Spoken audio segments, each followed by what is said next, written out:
So in this family picture, we have been able to find the total mass of the binary star system, but we might want to find the mass of each individual star.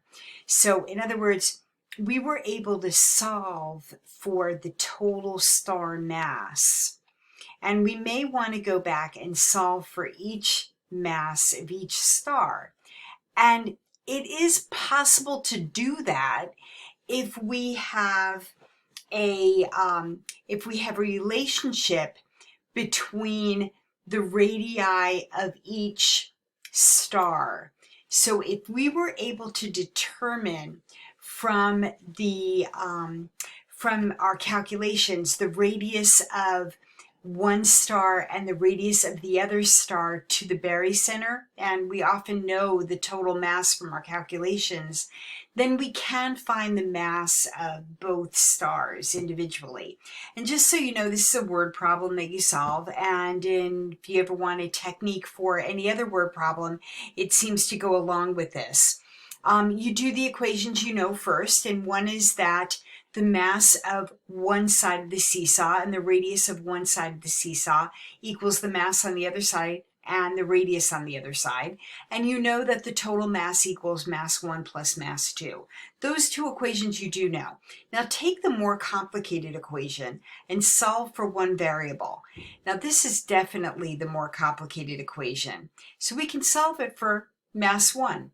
And if we solved it for mass 1, that's what we would get. We would put the radius 1 under on the other side. Now go back. Sorry about that. Whoa. Sorry about that. Now go back and put this new mass into the simpler equation. The simpler equation is definitely total mass equals mass 1 plus mass 2.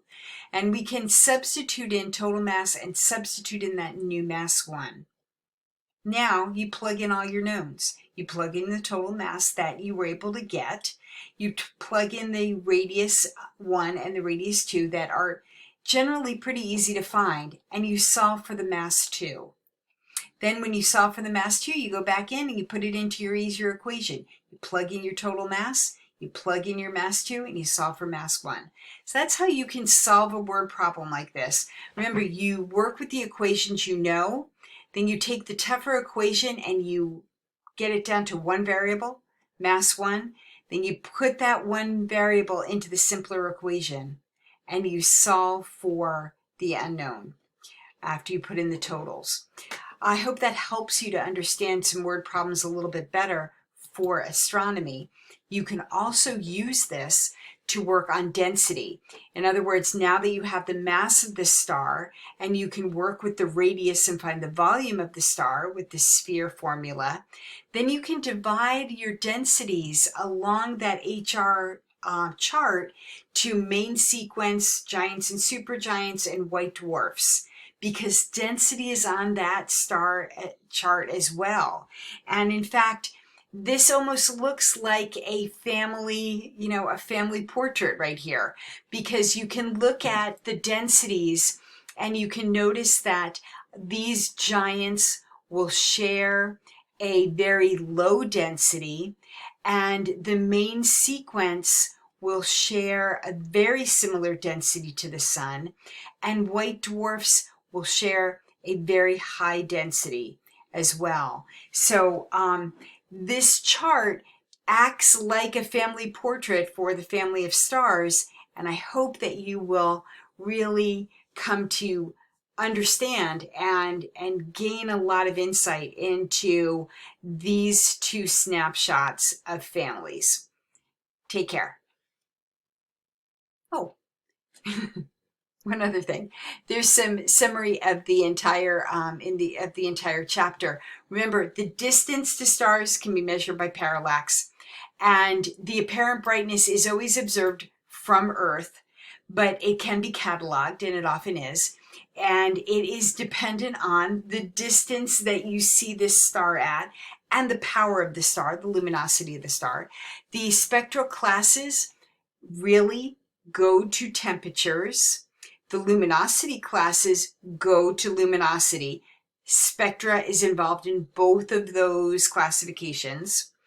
And the HR diagram is luminosity on the luminosity on the y-axis, temperature and spectral class on the x-axis.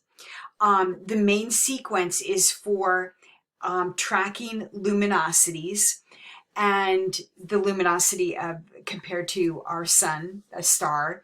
And you can really look at the masses of stars on the basis of their orbital period and their distance from the barycenter of their systems. And a few things there. Yeah, the centers of stars are definitely hotter than their surfaces, and those differences can be tremendous. 20,000 degrees in the center, maybe 1,000 degrees Kelvin at the surface. But you should know that most stars are classified into giants, supergiants, red dwarfs, white dwarfs, and on the main sequence. I hope that you get a lot out of that. Check over some of these definitions and read the chapter. Enjoy.